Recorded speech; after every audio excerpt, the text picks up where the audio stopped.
Hi, Catherine. Hello, Lisa.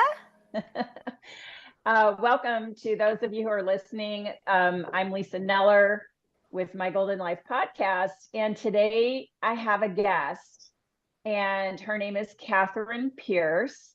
And the theme I wanted to talk about today was for better or worse. When we get married, at least in our culture, when we go through our vows and everything, part of the vows is for better or worse, for richer or poorer, in sickness and in health, until death us do part. Yes. And I think so many people don't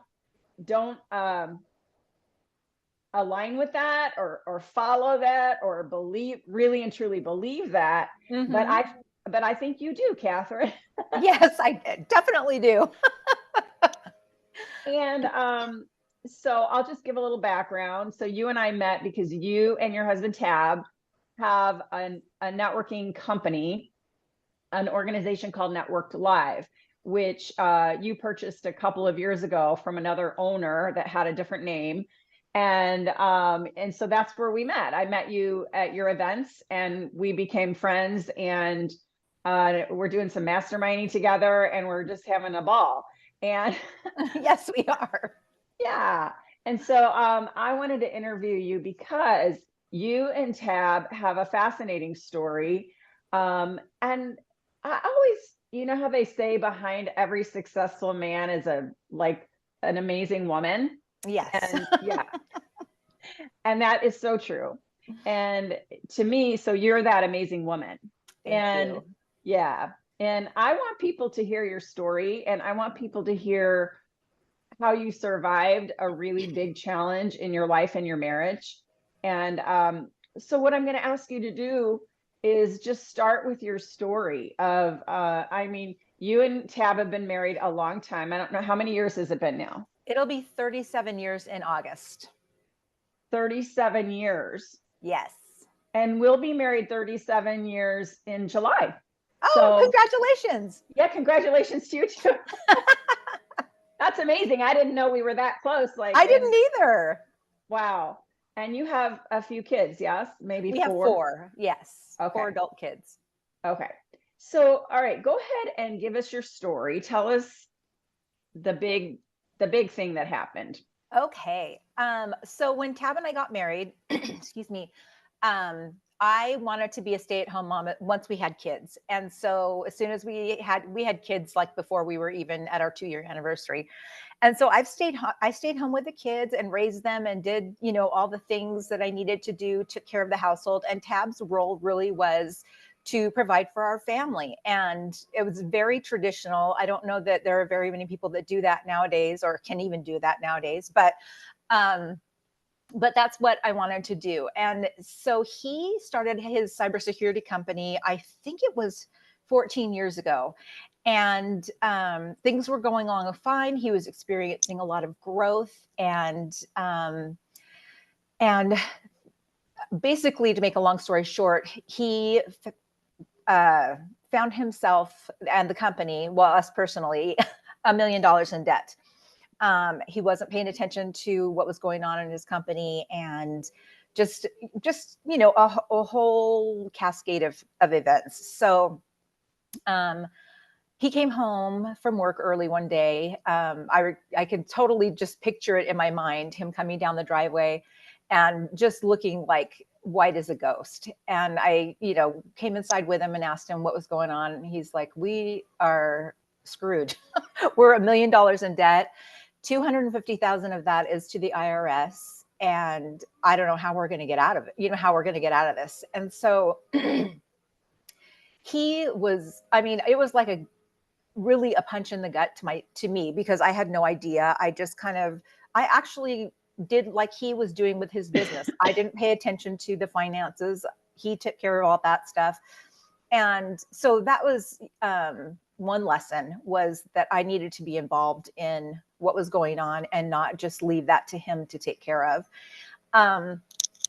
And so my attitude, I mean, he was really just beaten down. He, you know, he doesn't watch, we don't watch a lot of television. And he sat in the front room probably for a good 2 weeks. He would come home from work and just sit in the chair and stare at the television, but not watch it, and hardly talk at all. And if you know my husband, that is a rarity. So, anyway, so it was bad. And of course, my having been a stay-at-home mom, you know, for the last 20, let me see, I'm trying to do the math really quick in my head, probably 28 years, I didn't really have any marketable skills that I recognized. And so I was kind of like, what do I do? You know, what can I do? And that was actually something that was in the back of my mind a lot of the time when we were raising our kids, because I haven't gotten my college degree. I hadn't been in the workforce. And I always had that in the back of my mind thinking, what if something happens to Tab? How am I going to provide for our 4 children? And thankfully that didn't happen. And at this time we only had one daughter at home. So she was like in high school at the time. So I just said, okay, well, we got to get through this. Let's just fix it. Let's not worry about, you know, how in the world did this happen?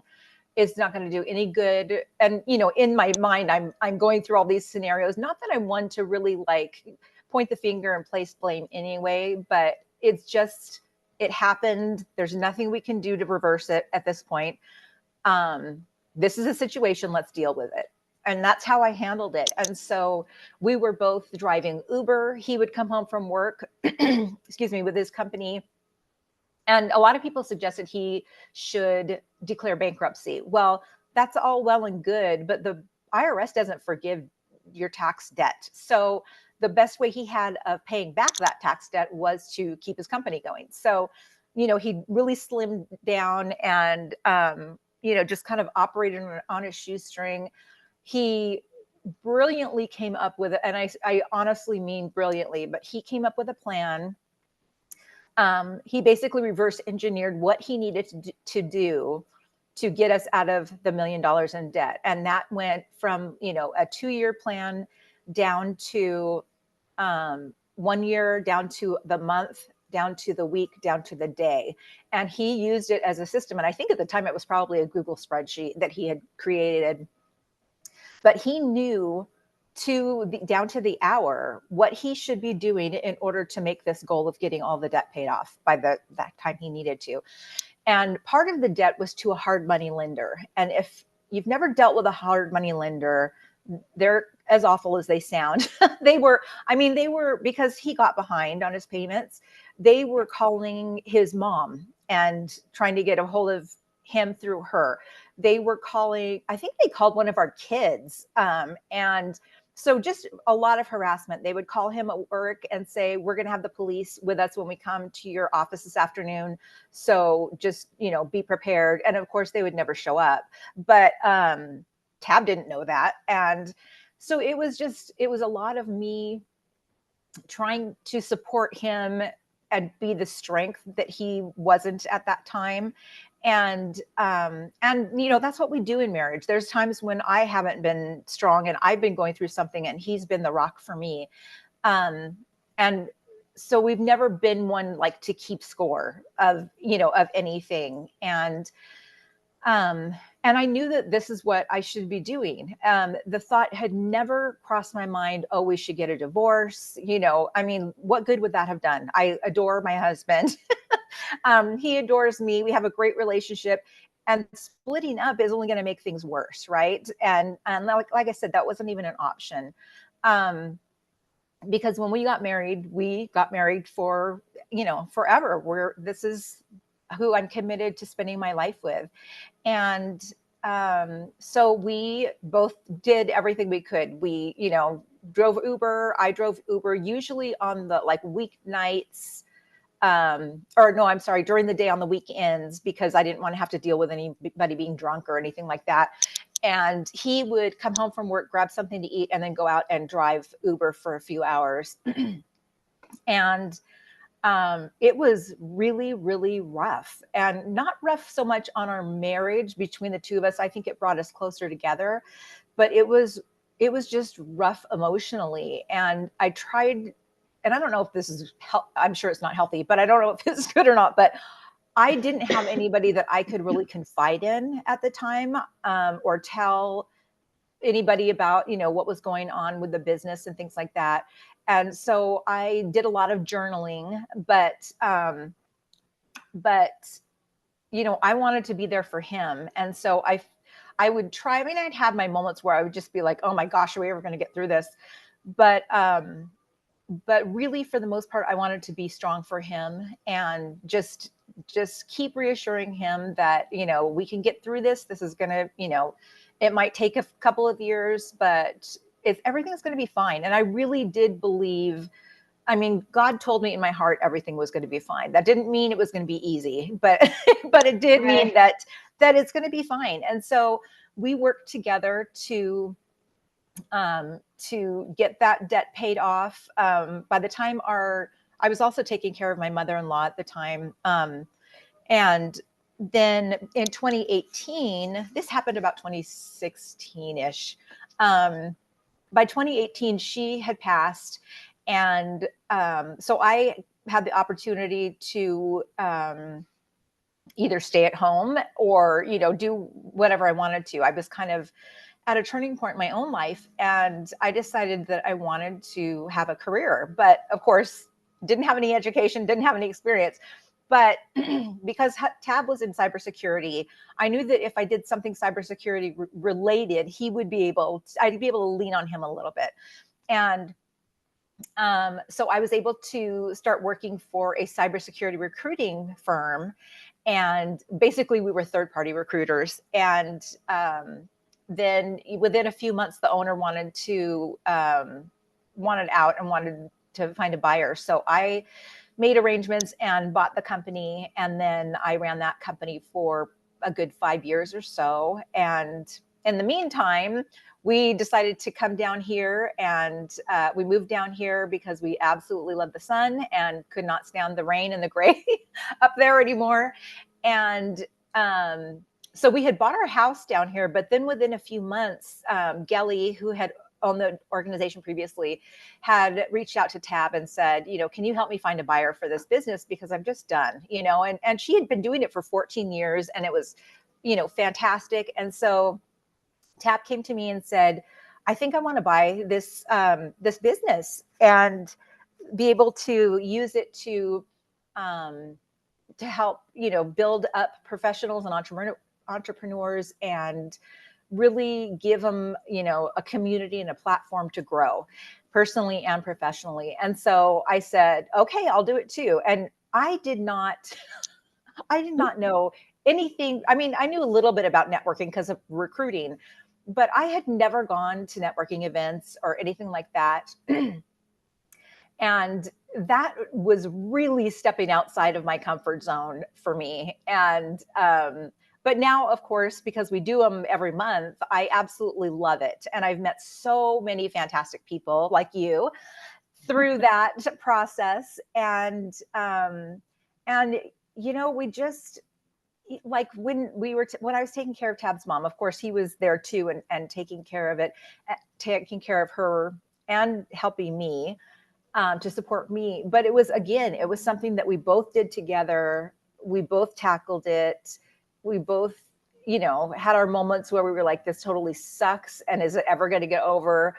But it's never been an option for us to divorce. And like, I come from a mom who, she was married like 5 or 6 different times. And really, anytime the going got tough, that was the conversation in our house, is we should just get a divorce. And that was just so bizarre to me, I guess is a good way to say it, that when the going gets tough, you don't give up. You pull together and you work on it together, and you get through it. You can't just be there for the good times. You have to be there for all of it. Absolutely. Well, I want to acknowledge so many things. One is your commitment. And I know that it's for couples who maybe aren't as in love or adore each other. that maybe a situation like this would be way harder because Yes. they wouldn't be in a position of support and love. They might be in confrontation or whatever. And so it could be a lot harder for a couple that just doesn't really have that gift or whatever. Absolutely. Yes. And if, the thing is Tab and I, we like each other genuinely. We like Yeah. spending time together and things like that. But we have always, since we got married, we've always nurtured our relationship. We always would get out and go on dates. And that was something that I did see in, some other women that once they had kids, their whole life was their kids. And then, well, what do they do once their kids are gone? Then they're kind of lost because their whole life was devoted to their kids. And then it's just them and their husband. And they're like, so who are you? I know. So I Yeah. mean, it can be a problem. And I'm so grateful that we have always made the two of us a priority. Yeah, I think that's so important to make the marriage a priority. And I always say it only takes one person to improve a relationship. So if anybody out there who's listening, is struggling, then like let's say you want to go to counseling or you want to get some help with your issues or whatever, and your partner doesn't want to. Well, you can go. You can go get some Yes. help, and you can read books, and you can learn how to be a better version of you, and maybe that would help your marriage. So just want to encourage women out there or husbands out there that might be struggling. And Mm-hmm. it would make something like this, when you have such a big challenge ahead of you financially. I just have so much respect for you and Tab for paying off that $1 million. That is a lot of money, and a lot of it was for the IRS, Mm-hmm. and then dealing with the hard lender like that. I mean, I know Tab wrote a couple of books, Yes, he did. which you can. I do want you to talk about that, but yeah, I mean, just being in that high stress state for a long time is really hard. But you know what? You guys have learned so much from that experience. And now what I see you doing is in leadership. You are in Phoenix, Mm-hmm. at least now, and maybe you're going to be growing beyond Phoenix. I don't know. And that's so for those of you who don't know, Tab and Catherine lived in, was it Washington? Yes, Seattle, Washington area. Seattle. Yeah. And then now they came to Phoenix to be in the sunshine. And this is a great place actually to build businesses and network. And It is. so you guys have taken a lot of this things that you've learned in the experience you've had with the business and everything. And you're now helping other people in motivation and inspiration, and helping them think differently. I think a big part of what you and Tab teach is mindset, Yes. right? Yes, it is. And that's so important. And I want to piggyback on what you said about, if you and your husband are, if you're a woman, obviously, whatever, if you and your husband, your spouse, your partner are going through something tough, and, they don't want to get help, because people are private, and it's very vulnerable to go and talk to somebody. But you're right. You can go and help yourself and your own mindset and your own, perspective of what's going on. And I honestly love that about counseling or coaching or therapy, is being able to kind of step outside yourself and look at the situation from a completely detached perspective, and really see clearly what's going on. And it really is beneficial. So yes, we really advocate for, mindset, for feeding your mind, feeding your soul, and constantly just, you wouldn't go years without eating, or anything else. You just, that's something that you do Yeah. every day. And that feeding your mindset and building your mindset is an everyday thing that you need to spend a few minutes on every single day. And it just makes such a huge difference in really knowing that everything is going to work out, and you're going to, you'll find a way. Maybe you don't know the path before you, but it's going to work out and you'll find a way because you are blessed. We're given everything that we need and we have everything that we need inside us. And I remember the first time I heard that, I was like, what in the world are you talking about? I'm like, I don't have everything I need. Don't you know my situation? But it's true. We can get the resources, especially if we are paying attention. Those resources are all around us. We just have to open our eyes. Yeah, yeah, we are. That's a good word, resources, because we are resourceful. And I heard somebody say one time that everything is figure outable. I don't know if that was Marie Yes. Forleo or what, but everything's figure outable, everything. Yes. And so, yeah, if you're struggling with anything out there, know that there's an answer to that. And sometimes it is just shifting your mindset and just looking at it from a different perspective, or trying to be more positive about it, looking on the bright side, where's the silver lining, those kinds of things. Yes. Yeah. And they sound so trite, Yeah. but it really does make a difference. Just like when you're stressed out, if you will stop and just focus on the present and take some deep breaths and just, and it's so funny. I always joke with Tab about, how dumb that seems to be able to breathe your way back to the present, but you totally can. And it's something that's so simple. We all breathe, and, but yet it's not something that a lot of us take advantage of. And it, again, it's just another resource. Well, I've taught yoga for 20 years. So Yes. a lot of practice of yoga, part of the practice of yoga is breath work. And so I am fascinated that we are able to do things with our breath that other mammals can't do. And, that is, consciously deepening the breath, holding the breath, exhaling slowly, those kinds of things. And it does make a difference, and it brings you into the present, and it brings you into your body more. And sometimes we really need to get out of our heads and more into the heart, So I love that you think that way. Let's see.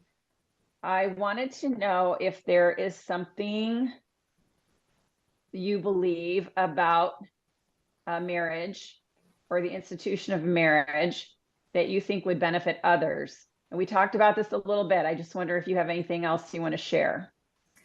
My husband, we believe in God. And so for us, it is a, relationship. Our relationship together is a relationship with God. And so we have always had him as part of our relationship. And when things get rough, we pray together and we pray for each other. And I really try, I call it, I've heard other people, I didn't come up with this, but the eternal perspective, and just knowing that there's something beyond this week. Did I freeze? Let's see. We're just going to hang in there. Oh, there we go. Okay. I don't know where I froze, but anyway, just having that long-term perspective and knowing that, this is the man I want to grow old with, this is the man that I want to be in heaven with. And oftentimes, especially when we're going through something rough, all we can see is right now. And it just seems like this is never going to end. And there's always going to be an end. And to keep that focus on 5 or 10 years from now, it's not going to be the same as it is in this moment of difficulty.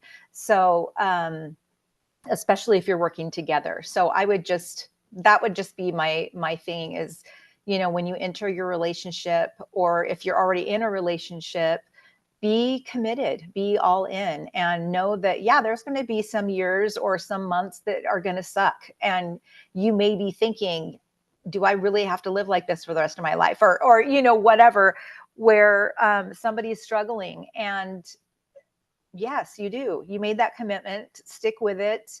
And because the good times are going to come, they always do. So that's just how I look at it. Yeah. So you have faith in God, and you have an eternal perspective, and you're not looking just at today, you're looking ahead. And I do think it's important to look ahead, to look ahead at your death even, and just to Yes. know that that your time here is limited. I see my life going by so fast. I can't even believe I I'm the age I know. am. Yes. And I'm like, what is happening here?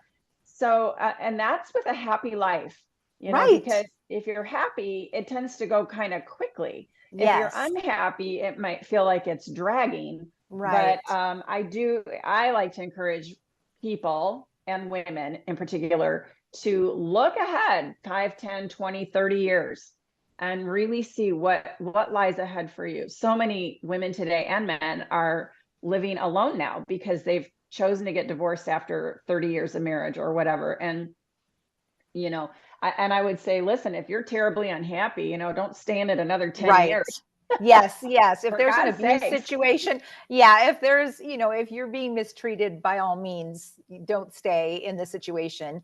Yeah. But if it's just there's a difference between a bad relationship and going through a rough patch. Yeah. So, yeah. Yeah, for sure. Well, Catherine, where can people find you? Tell us about, do you want to talk about the book, that Tab's book at all, or? Yes, yes. Okay. So he wrote a book. The first one was called Upsurge, and it was about this journey that we were going through, and it's from his perspective. He had me write the first chapter, and after he read it, he was floored because he had no idea what I was going through from my perspective during that time, and it was almost like, "Oh, you were there too."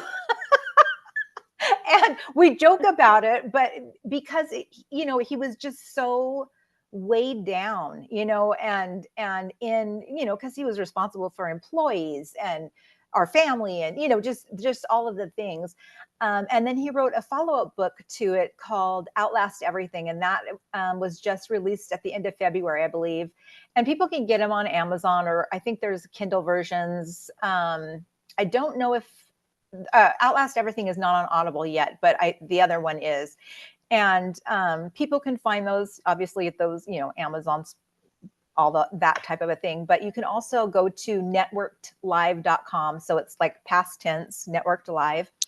And you can, get the book that way as well. And you can also find out about the different programs and the events that we have, because we really want to bring business professionals and entrepreneurs together, because we think differently than someone who is, clocking in and clocking out at 9 to 5, because there's just a different mentality there, and we need each other. So We do. I mean, we deal with things like time management and productivity, and things that are difficult to manage on your own when you're your own boss. So yes, I love that you have Networked Live, and I love the organization and attending the events. And thank you. yeah, so anything else you want to share about what's going on with you and Tab? And We are going to have our conference coming up, and we had our first conference last year where we bring in different speakers to speak on all subjects of growth and business growth, mindset, and that kind of a thing. So it's really for anybody. You don't have to have your own business in order to attend. And that will be in October 18th, and that's going to be at Superstition Manor in Mesa. And I'm really excited about that venue. It's beautiful. And you'll be able to find out information about that as well. We don't have the website quite up yet, but we'll be making announcements on social and things like that. And you can always reach out to me, via Facebook or LinkedIn. I'm on both of those as well. all right, Catherine, gosh, thank you so much for spending the time with me today You and bet. sharing your story. It's a very vulnerable place to go, I know. And just know that you're helping people as you share your story. And I'm grateful for you and our friendship, and you and Tab as a couple. So thank you. Thank you. I'm so glad. I can still remember the day that we met at that mixer. And I was just like, this woman is just awesome. So I'm so glad that we are friends and that we're Yeah. able to support each other. It's been really fun. Yeah. Thank you, Catherine. All right. So we're going to end this episode of My Golden Life. Thank you so much for joining us. You can always find me, Lisa Neller, at lisanellercoaching.com. And then I would also encourage you to go to lisanellercoaching.com/sensational so you can get my 7 tips on how to have a sensational second half. So you can make that second half your best half. And we'll see you next time.